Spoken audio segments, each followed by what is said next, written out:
Kapolri Jenderal Listio Sigit Prabowo menyatakan jajarannya tengah mencari ada tidaknya peristiwa pidana dalam kasus dugaan kebocoran putusan MK soal sistem pemilu. Kapolri menyatakan telah menerima arahan dari Menko Polhukam Mahfud MD untuk melakukan penyelidikan terkait dugaan bocornya putusan MK. Saat ini polisi masih melakukan koordinasi untuk menindaklanjuti kasus ini. Sebelumnya Mahfud meminta polisi turun tangan menyelidiki informasi yang disampaikan pakar hukum tata negara Denny Indrayana. Menurut Mahfud, pernyataan Denny bisa dikategorikan sebagai pembocoran rahasia negara.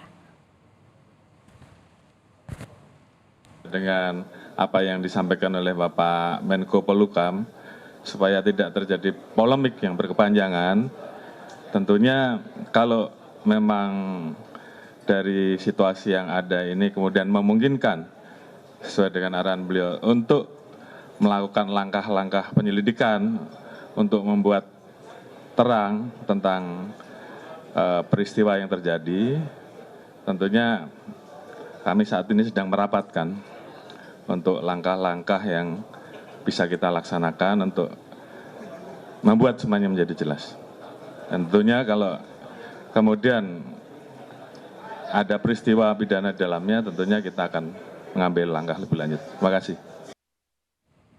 Polemik soal sistem pemilu 2024 berawal dari cuitan pakar hukum tata negara yang juga mantan Wakil Menteri Hukum dan HAM Denny Indrayana. Di media sosialnya, Denny kemarin menyatakan mendapat informasi bahwa MK akan memutuskan pemilu legislatif kembali ke sistem proporsional tertutup atau memilih tanda gambar partai. Menurut Denny, memutuskan hal ini dengan perbandingan suara 6-3. Informasi yang saya dapat, MK akan mengembalikan sistem pemilihan umum menjadi proporsional tertutup sebagaimana dulu di zaman otoritarian Orde Baru.